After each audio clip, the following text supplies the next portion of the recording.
Welcome, ladies and gentlemen, to House of Footy. We are back with another episode, continuing our coverage of the FIFA 2022 World Cup in Qatar. I am Mac, and your host for today, as well as with me are Gio, probably the second greatest Man U stand other than I Show Speed. Is that correct, Gio? Welcome.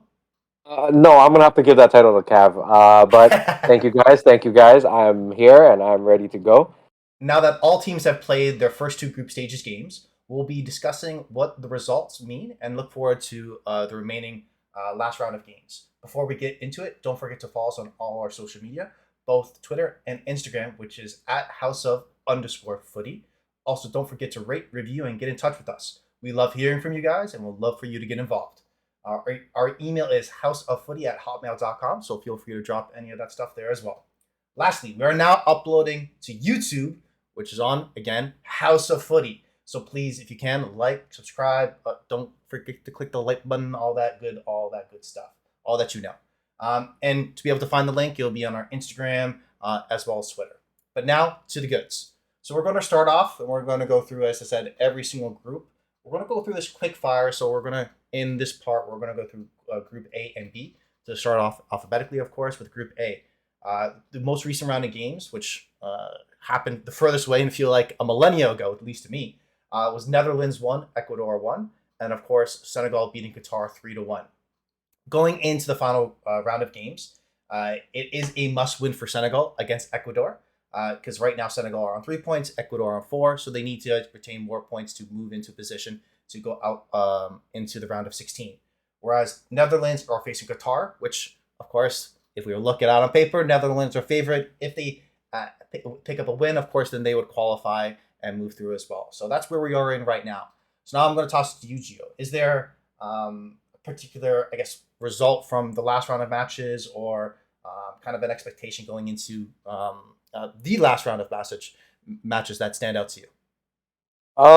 In particular, this group is Netherlands consistency. I would say because that game against Ecuador was a tale of two halves. And it kind of felt even before the end of the first half, Ecuador was kind of knocking on the door.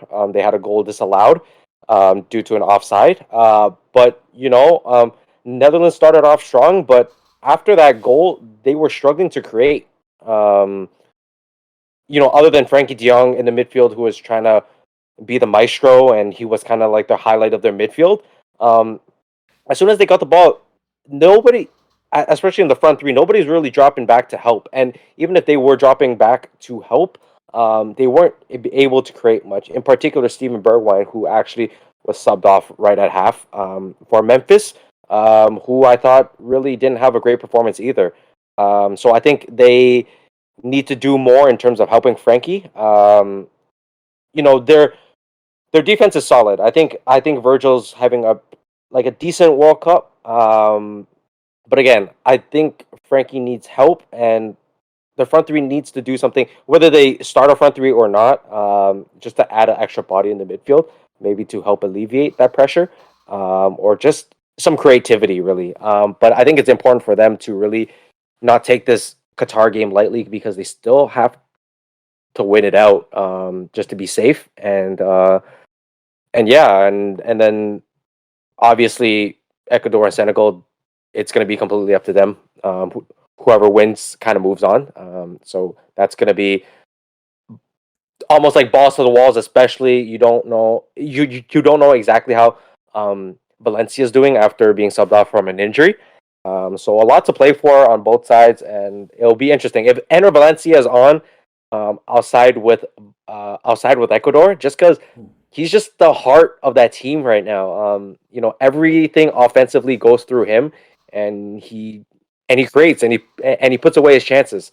So yeah, no, if Ener Valencia is healthy and he plays, I'm going with Ecuador. Um, but if that's not the case, I do like Senegal. Like I said, they are missing Sane, but they are very athletic. They are very strong, quick. So yeah, I think it's all down to Valencia. I could see where you're coming from with that because he's definitely been. I think he's solidified himself as the goat of Ecuadorian soccer because I think he scored Hmm. the last 5 goals in the World Cup for Ecuador. So that's three in this tournament and then two in the previous one, if I remember correctly. In addition, I don't know if you saw online the post. There was that photo of Messi and Ronaldo leaning over a chessboard. And the Yeah. funny thing about that chessboard was that it was two grandmasters facing each other, and the game actually ended up in a tie. But there was a fit, kind of an addition to this photo that I've most recently seen, and it was Enner Valencia in the background leaning over both of them because he's really on top. He's real shit king. So overall, he's had a phenomenal tournament, and he's a very young team, and he's the veteran, being the captain. I think he's Yeah. 33 if I remember correctly. So this, on all likelihood, would be his final World Cup, and he's definitely kind of leading the charge for them, and hopefully kind of building that foundation for the rest of the players to continue to grow and to have a good tournament for the rest of this World Cup, of course.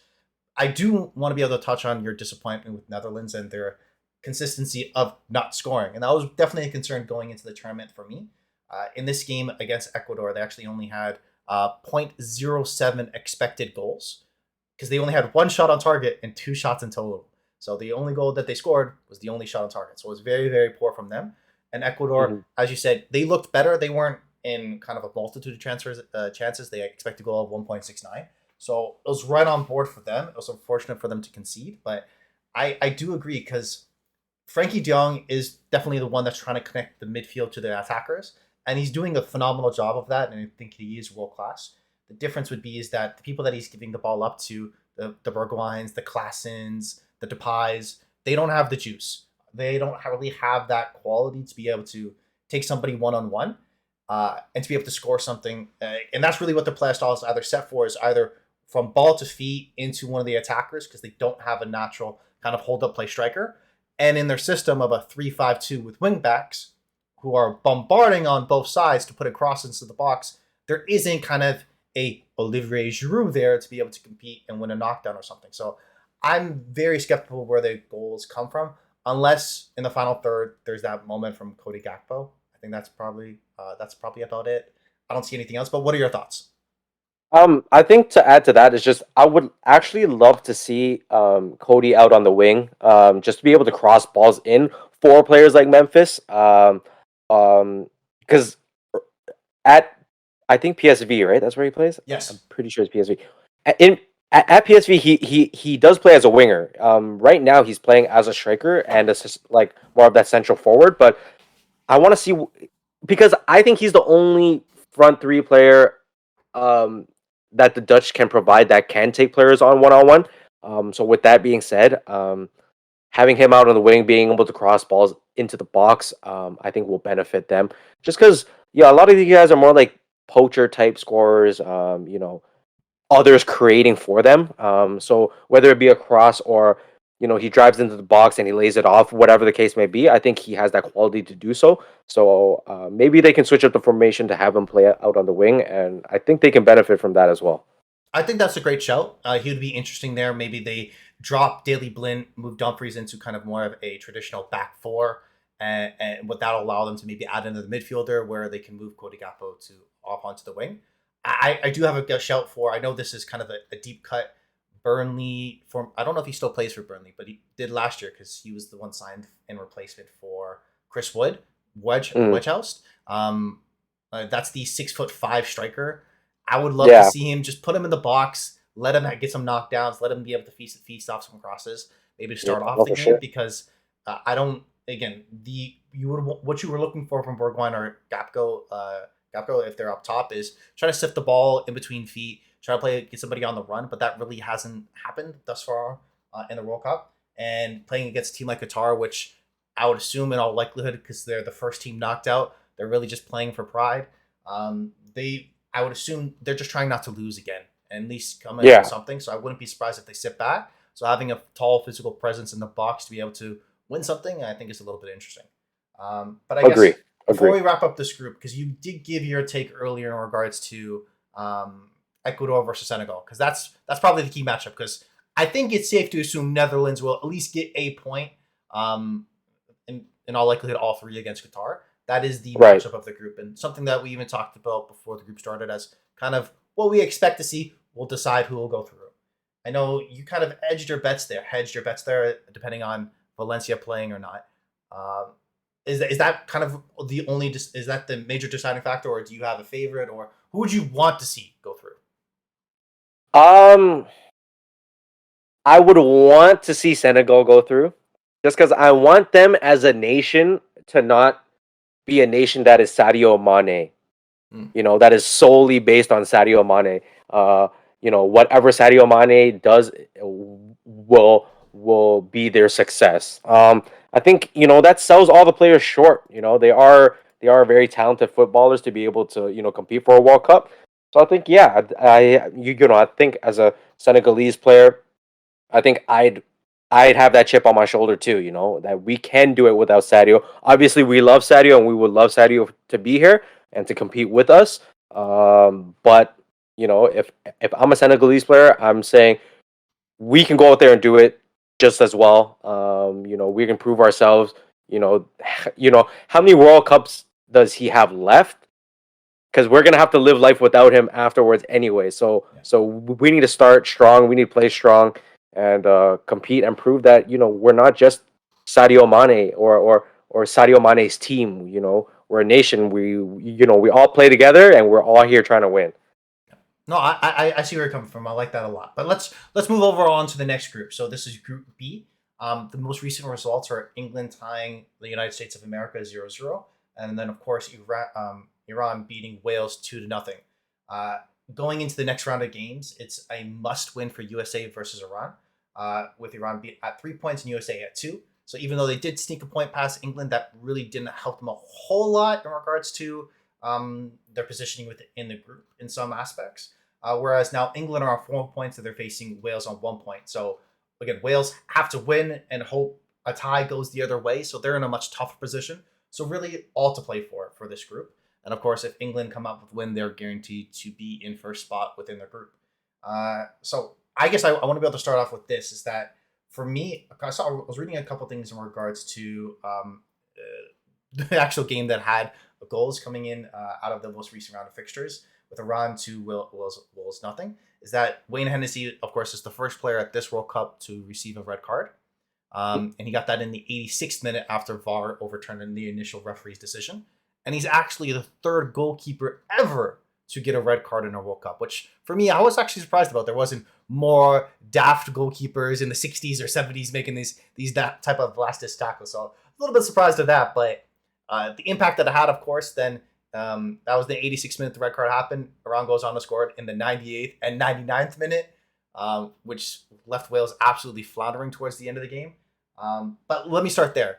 How disappointed of a response after that red card? Because you would assume Wales would just want to sit back, right, and maybe accept the tie at that point. How disappointed do you think, as a Wales fan, you would be given that result against Iran? Oh, I mean it's plastered all over Twitter. I think everyone was super disappointed. Like they got a red card and they literally let everything just crumble. Like all hell just broke loose. There's still all to play for. You lose one player, you're still in it. You can sit back. Park the bus. That's a classic thing to do when you're down a man. You park the bus and you hope. You hope that they're throwing everything at you in the final minutes, and you can possibly get a counter. But yeah, no, they just kind of almost felt it. It kind of almost felt like they kind of like gave up after a red card, as if Wayne Hennessy was their backbone. As if he was gonna go out there and score for you. I mean, yeah, it's important to have your starting keeper out there, but like the game's not over. It's the 86th minute. There's everything to play for, and there was plenty of extra time added on too. So, yeah, if I'm a Wales fan, I'm very disappointed in the entire team's performance, and like I'd be shocked. I'd be shocked if they got points out of the England game. I'd be very shocked. So you think England will once again? I guess we'll go straight to that. England will once again reign supreme in the UK as the last team E- standing. yes, Okay, that's fair. That's fair. yeah, 100%. I'm on that side too. I would not be surprised because we haven't heard anything from Gareth Bale thus far in this World Cup. So I would Yeah, not be surprised if we see kind of a free kick goal at some point. Maybe similar to a game maybe we'll talk about later to the Canada game. They score early on. Gareth Bale free kick, and then England come rampaging back. Hopefully, I wouldn't be surprised if you just don't get a shot from them, but I would be surprised if they to pick up a point or in any way make it out of this group. They're definitely the least favorites. But I guess a more positive note, this does tee up a very interesting game between USA and Iran. USA, and arguably were the better team when they faced against England. I feel like they had much more of the ball, much cleaner possession, not real much Definitely. creativity from poor England team.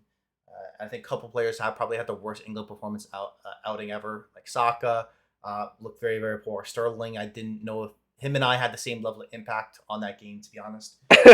It was very poor across the board for a lot of different players. So who do you think's more coming in on a high here? Like USA off a really good performance against the favorite of the group and should have all likely won, or Iran. Who's your favorite between that game, or is there a key matchup that stands out to you? If I'm either I would have to side with Iran here.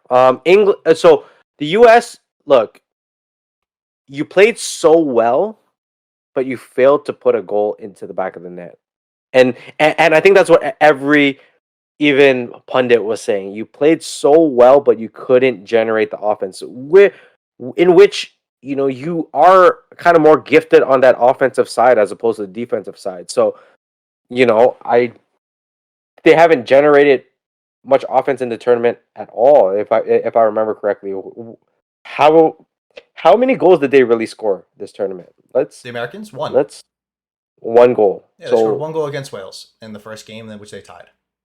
okay, so yeah, even just based on that, I just don't think they have it in them. And then for Iran to get the win, I don't think anybody was expecting them to get the win.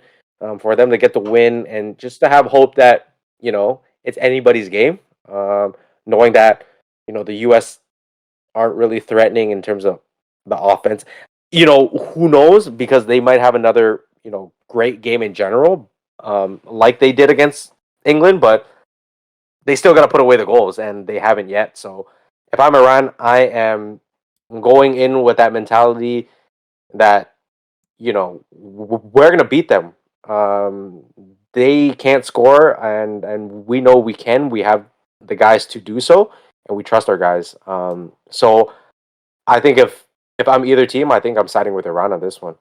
I would have to agree. Iran have now scored 4 goals already at the World Cup, which is twice as many as they've ever scored in any previous edition of this competition. So they're definitely putting the goals in, scoring 2 goals in both matches. And Tarami, who started off on the left wing, if I remember correctly, for this game against Wales, looked phenomenal in my opinion.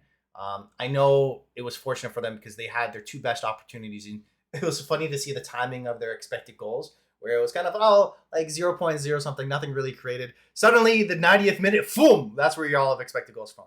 I find it, especially because the last goal against Wales, which for me was, I know you highlighted, was they at that point they just laid down and accepted defeat. It was a 4-on-2, going attacking for a run, and that's how they ended up scoring.